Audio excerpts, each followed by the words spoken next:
vous êtes navigateur, vous êtes le fondateur de l'association qui s'appelle l'Expédition 7e Continent.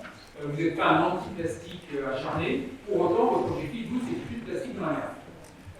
Et donc, avec quelle approche vous voyez ça par rapport au fait que vous avez rejoint, donc, comme je l'ai précisé, vous avez rejoint Green Industry, qui a vocation donc à rassembler des ONG, des associations, la communauté scientifique pour travailler sur le sujet.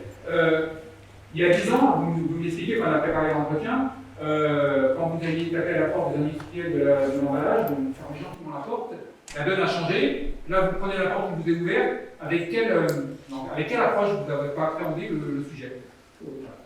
Oui, effectivement, il y a 10 ans, quand j'ai contacté la plasturgie, on fermé le rideau immédiatement parce qu'on avait peur des ONG, des ONG militantes, etc. Moi, je n'étais pas du tout dans cet esprit-là.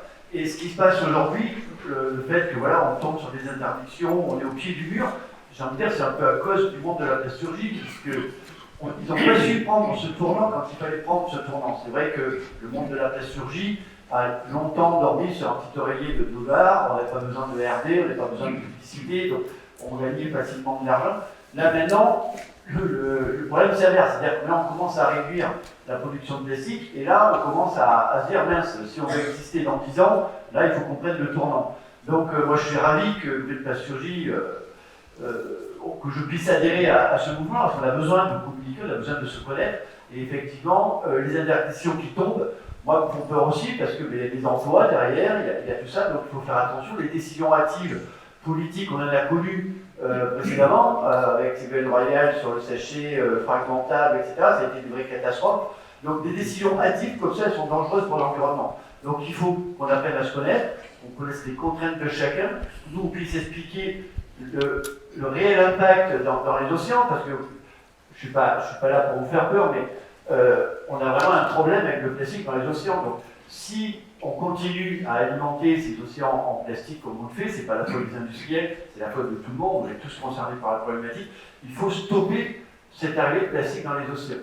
Donc, nous, on n'est pas contre le plastique, on est contre le plastique qui est lâché dans la nature et qui finit dans les océans. Si ça finit dans les océans, c'est parce qu'on a pris du retard. Hein. Le tri, on ne triait pas parce que la France n'avait pas mis en place des structures pour trier, donc le citoyen ne pouvait pas trier, et donc maintenant qu'on est au pied du mur, on essaie de rattraper le retard. Mais oui, effectivement, on a beaucoup de retard par rapport à d'autres pays européens où ils recyclent plus de 80% de leur plastique. Et donc voilà, on est un petit peu dans un impasse en France, et effectivement, là je rejoins Joseph, les décisions politiques qui se passent actuellement en France sont, à mon avis, un peu trop hâtives, et ça demande à prendre un peu plus de recul et avoir le problème autrement. Alors vous êtes une association qui, à la différence d'autres, n'est pas financée, se finance pas sur le dos. Vous avez des partenaires industriels. Alors dans quelle mesure vous n'avez pas l'impression d'avoir vendu votre immobiliable, et dans quelle mesure, votre approche, vous n'êtes pas non plus dans quelle mesure votre approche diffère, on va dire, d'associations peut-être plus radicales sur le plastique? Ça peut être dramatique. En fait, moi, ce que je veux, c'est laisser un océan à les enfants comme moi je les connais quand j'étais petit. Donc, comment on peut faire? Comment on peut mettre des solutions en place? Personnellement, moi, tout seul, je ne peux pas mettre des solutions en place. Alors, je vais m'allier avec des gens qui ont la capacité de mettre des solutions en place. Je vais prendre un exemple concret. J'ai un partenaire comme Suez. Si je l'ai choisi, c'est parce que je sais qu'avec eux, on va pouvoir mettre des solutions en place. Un cas concret, on est allé dans les fleuves, en 2016, on a vu que les stations d'épuration libéraient énormément de microparticules de plastique. Donc, on a sollicité Suez en disant, voilà ce qui se passe sur les stations d'épuration, il n'y a pas moyen de capter ces microparticules de plastique. Donc, les RD ont planché dessus, ils ont sorti un système de centrifugation, je ne connais pas trop le principe, mais ça capte une grosse partie des microparticules de plastique. Donc pour Suez, ça leur donne une longueur d'avance sur les concurrents comme Veolia, etc., en disant achetez nos stations d'épuration, entre guillemets, elles sont un peu écolo, et nous, ça nous fait mettre des solutions en place. C'est comme ça qu'il faut qu'on fasse avancer le système. C'est pas en faisant une guerre de tranchées contre Suez ou contre la plasturgie qu'on fera avancer les choses. Donc il faut s'unir, il faut discuter, comprendre les problèmes de chacun et essayer de mettre les choses en place. Alors bien sûr, il y a un système économique derrière, on n'est pas naïf. Si Suez est intéressé par nos travaux et prend des longueurs d'avance par rapport à Veolia sur des systèmes comme ça, c'est parce qu'ils veulent continuer à vendre leur station d'épuration.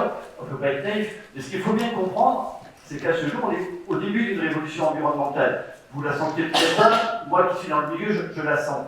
On ne peut plus faire de l'économie sans prendre en considération l'environnement. C'est fini ça. Avant, on pouvait faire de l'économie, on pouvait faire du business, l'environnement, on s'en foutait complètement. Maintenant, dès qu'une entreprise a un impact sur l'environnement, avec les réseaux sociaux, dans le quart d'heure qui suit, la planète entière est au courant et ça leur coûte les deux bras.